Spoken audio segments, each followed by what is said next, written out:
Indonesia bukan lagi di tahap Asia Tenggara, tapi di tahap seluruh Asia.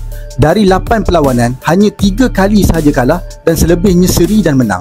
Ini satu pencapaian yang sangat luar biasa oleh sebuah pasukan dari Asia Tenggara yang sering dipandang rendah selama ini. Kebangkitan Indonesia ni sememangnya beri kesan besar pada pasukan lainnya di Asia Tenggara. Hari ini, semua negara berpusu-pusu mendapatkan pemain warisan dan naturalisasi kan? Negara-negara Arab dan Asia lainnya juga dah tak lihat pasukan di Asia Tenggara ni sebagai pasukan lemah dan lubuk gol. Sebaliknya, ancaman ke atas mereka. Kalau Indonesia masuk ke Piala Dunia, saya yakin pasukan lain di Asia Tenggara ini akan jadi lebih kuat sebab mereka juga nak ikut jejak yang sama. Dan kelak, anda akan lihat negara-negara Asia Tenggara bakal takluki Sukan Bola Sepak Asia. Saya yakin perkara ini akan berlaku, tetapi syaratnya Indonesia wajib masuk ke Piala Dunia.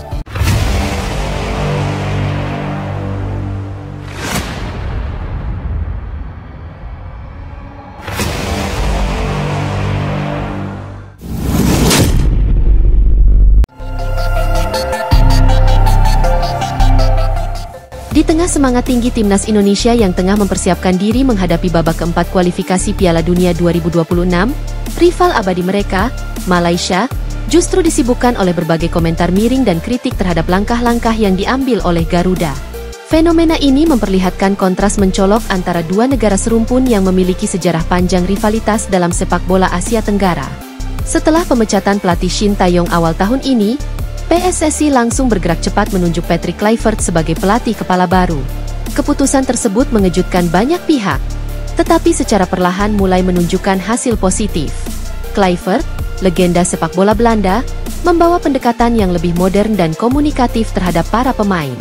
Erick Thohir, Ketua Umum PSSI, menyatakan bahwa pemilihan Kluivert adalah bagian dari proyek besar jangka panjang PSSI dalam membangun tim nasional yang bukan hanya kompetitif di Asia, tetapi juga mampu bersaing di pentas dunia. Kami ingin timnas tidak hanya jadi raja di Asia Tenggara, tapi bisa menjadi peserta tetap Piala Dunia.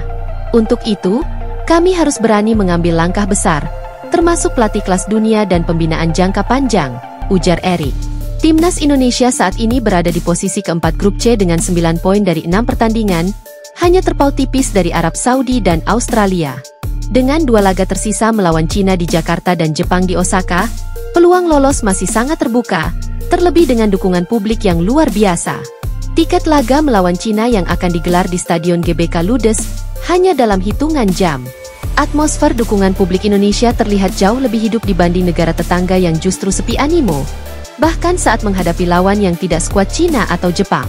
Sebagai bagian dari persiapan, Patrick Kluivert dan tim pelatih menggelar pemusatan latihan, TC, di Bali mulai 26 Mei 2025.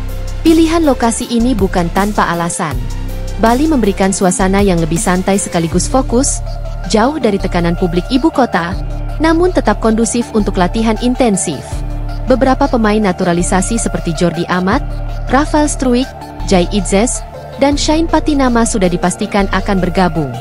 Bahkan, bintang muda berdarah Indonesia yang baru saja dinaturalisasi, Rodrigo Mora de Carvalho, dijadwalkan hadir di TC kali ini setelah menyelesaikan proses dokumen di Jakarta awal bulan Mei lalu.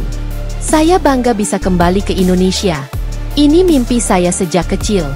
Saya ingin membawa Indonesia ke Piala Dunia, kata Rodrigo Mora dalam unggahannya di Instagram, yang langsung dibanjiri dukungan dari para netizen Indonesia. Kehadiran Rodrigo Mora dipandang sebagai tambahan penting dalam lini serang Garuda. Pemain muda FC Porto itu bahkan dikabarkan tengah dipantau oleh klub-klub elit Eropa, termasuk Benfica dan Borussia Dortmund. Sementara Indonesia tengah sibuk dengan program persiapan matang, kondisi berbeda terlihat di Malaysia. Tim nasional mereka justru sedang mendapat kritik tajam dari publik dan legenda sepak bola lokal. Razman Roslan, salah satu mantan pemain timnas, secara terbuka menyebut bahwa skuad Harimau Malaya saat ini kehilangan arah. Ia menyoroti penampilan inkonsisten di Piala AFF 2024 dan gaya bermain yang cenderung reaktif. Malaysia seperti baru bermain setelah kebobolan. Ini bukan mental pemenang. Kita butuh perubahan menyeluruh, mulai dari federasi sampai ke pelatih dan pemain, tegas Razman dalam wawancara dengan media lokal. Namun yang menarik, alih-alih fokus memperbaiki performa timnya sendiri, sejumlah tokoh dan media di Malaysia justru lebih sibuk mengomentari kebijakan Indonesia. Salah satu isu yang paling sering mereka sindir adalah soal naturalisasi pemain. Media seperti Harian Metro dan Cosmo menuduh Indonesia mengimpor pemain demi prestasi instan. Bahkan muncul tudingan bahwa Indonesia tidak memiliki identitas sepak bola karena terlalu banyak mengandalkan pemain luar. Komentar-komentar ini memicu reaksi keras dari netizen Indonesia. Banyak yang menyebut Malaysia iri dengan kemajuan cepat sepak bola Indonesia, terutama setelah beberapa pemain naturalisasi memberikan dampak besar, baik di level senior maupun U23. Rivalitas Indonesia dan Malaysia dalam sepak bola sudah berlangsung sejak lama. Laga antara kedua tim selalu syarat gengsi dan emosi, tidak hanya di lapangan tetapi juga di luar. Namun, dalam beberapa tahun terakhir, tren menunjukkan Indonesia unggul baik dari sisi hasil maupun progres pengembangan tim. Saat Indonesia fokus membangun fasilitas, memperkuat kompetisi lokal, dan menjalin kerjasama dengan federasi negara-negara Eropa, Malaysia justru terlihat stagnan. Bahkan rencana membentuk ASEAN All Stars untuk menghadapi Manchester United sempat gagal karena minim dukungan, berbeda dengan antusiasme masyarakat Indonesia terhadap laga besar. Kami di Indonesia sudah masuk era baru sepak bola. Sekarang waktunya kami bicara prestasi, bukan sekadar nostalgia atau hujat-menghujat, ujar mantan pemain nasional Indonesia, Ponario Astaman. Dengan segala upaya yang dilakukan PSSI, termasuk investasi di pelatih, pemain, infrastruktur, dan kompetisi, masa depan sepak bola Indonesia terlihat cerah. Liga 1 yang mulai profesional, pemain muda yang mulai go international, serta naturalisasi yang selektif dan berbasis keturunan, menjadi bukti nyata transformasi Garuda. Malaysia, di sisi lain, masih bergelut dengan isu federasi yang dinilai terlalu politis, kualitas liga yang belum stabil, serta kurangnya regenerasi pemain berkualitas. Sebenarnya kami ingin Malaysia maju, karena itu baik untuk kawasan. Tapi kalau setiap ada progres dari Indonesia mereka langsung nyinyir, ya susah juga, ujar salah satu pengamat sepak bola Asia Tenggara, John Duerden. Indonesia kini melangkah mantap menuju impian besar, lolos ke Piala Dunia. Dukungan publik, arah kebijakan yang jelas, serta komitmen dari pemain dan federasi membuat mimpi itu semakin nyata. Di saat yang sama, Malaysia justru disibukkan oleh kritik internal dan hujatan yang diarahkan keluar, termasuk ke Indonesia.